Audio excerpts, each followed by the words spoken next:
And you could be your neighbor here has what we call a low base value. Right. So 30 years ago, they bought it in 1978 or so. Right. So that's around the time Prop 13 passed, and so their base value, they have what we call a 75 base. I see. And from that point on, it's no more than 2% a year. So you come in, you buy your house, you pay $600,000, for example. Right. And so one neighbor's paying barely $1,000 a year. You're paying, over $7,000 a year. Right. But that is the nature of Prop 13, because now that you've bought your property and you've established a base value, your base value does not increase more than 2% a year. I see. So once that base value is established, it's a matter of when it was established. Right. And then from that point on, it's 2% a year. Right. So, 10 years from when you bought the property, you have a neighbor coming in who paid $1 million, for example, for the property, and they're going to be paying $13,000 a year in property taxes or so. But you, on the other hand, you're still paying, based on your lower assessment. Well, I think what it translates, it pays to stay in one house and don't do a lot of transactions. Well, let's take a break and come back. I'm sure we have a lot more questions for Carol. Welcome back to Community Roundtable.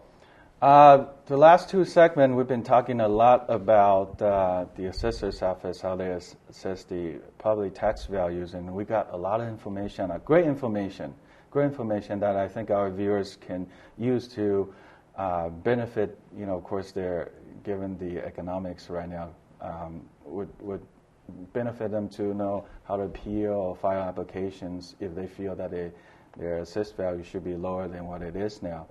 Saving money here and there, I think that's what we're all looking for these days. But another questions that I would like to ask Carol is, everybody knows, watching from the news, and probably you can see the smoke from your house, that we suffer a tremendous, probably maybe one of more bad fires that we have in recent history. Somewhere about 600 homes got destroyed. From your office point of view, is there some sort of relief on them? And even if they rebuild their property, how would their property value taxes be affected? Okay. Well, our hearts go out to those property owners who've lost their homes. And what our department is doing is we're trying to find out the properties that have been damaged, and we will be adjusting their property tax bills as of the date of damage. And particularly for those homes that were lost in the Sayers fire out in the Silmar-Granada Hills area, if they've lost their mobile home, we have a phone number. They can contact that more information by calling 213-974-3119. We have a press release that's available on our website to discuss this information on what the assessor's office is doing to assess property owners who have had their properties damaged by the fire, who have lost their homes. Right. And we are also looking at reports provided by the fire department and local law enforcement. But what we encourage property owners to do is to file for a misfortune and calamity claim form. Okay. Because that way we can be sure that we do not overlook their property and that we will have their current contact information and provide them any information that they would need as well regarding this situation. I see. So the websites and the phone number you provide is something that the homeowners can access to to find out, what they need to do in regards to their property taxes. Now, do they get a temporary relief from paying the bill at this moment if you determine that their homes actually got damaged from the fires? Well, we would adjust the assessed value to reflect the damage. In terms of the payment, that would have to be handled by the Treasurer and Tax Collector's Office, and I know that they are working on that right now.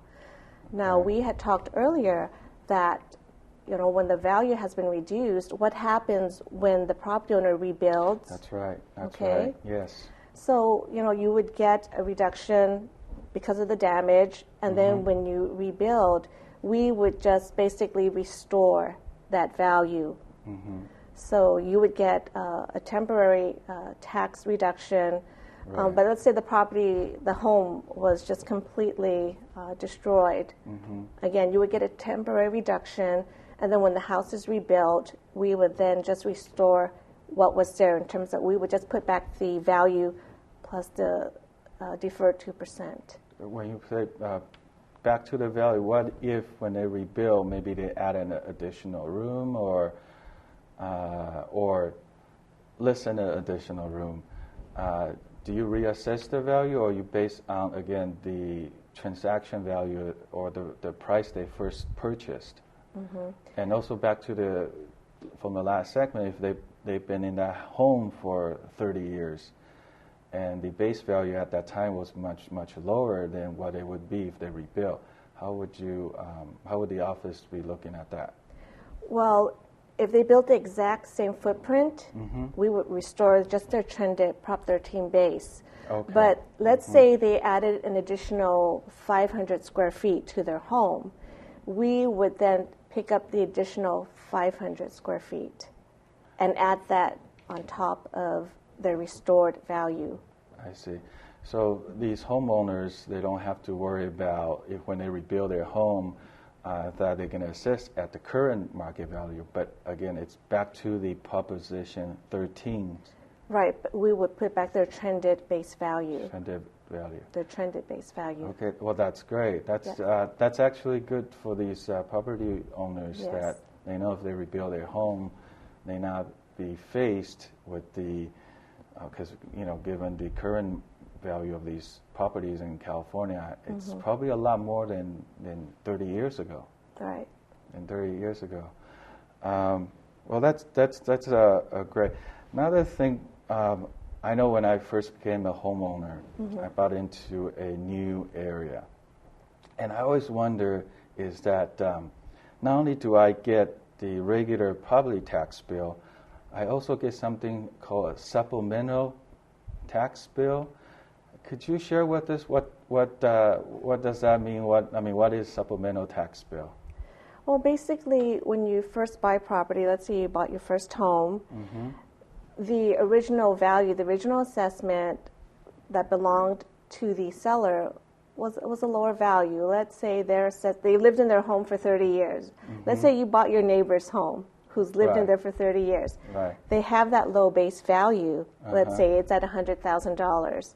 But you come along and you pay your neighbor $600,000 for that property. Right. There is an increase in value of about $500,000. And basically the supplemental tax bill, it's a one-time deal basically. It picks up or it bills for that increase in value.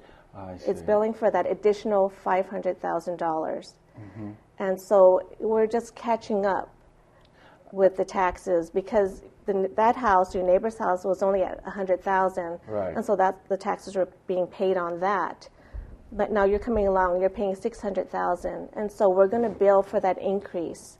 Now, depending on when you bought the property, let's say you bought the property in December of 2007 is when you paid $600,000. Right. You would only receive one supplemental bill. Okay. And that would be for the remainder of the 2007-08 tax year. The tax year runs from July 1 of the year through June 30th of the following year. So if you bought in December 2007, right. your supplemental bill would be prorated. It would start from January of 2008 through June 30th of 2008. I see. So but you only pay for the time you actually live in that house. I mean, after the transaction date, not the time prior. That's correct. You're paying for the increase in value from when you bought the property. And it's not retro to the beginning of the tax year, no. Okay, well, thank you for that, because I all of a sudden I got a supplemental bill, and then it was a lot more than I was paying originally, so that clears that up. Well, we unfortunately got to take another commercial break, but I do have a couple more questions for you, Carol. So when we come back, I'm going to pose these questions to you.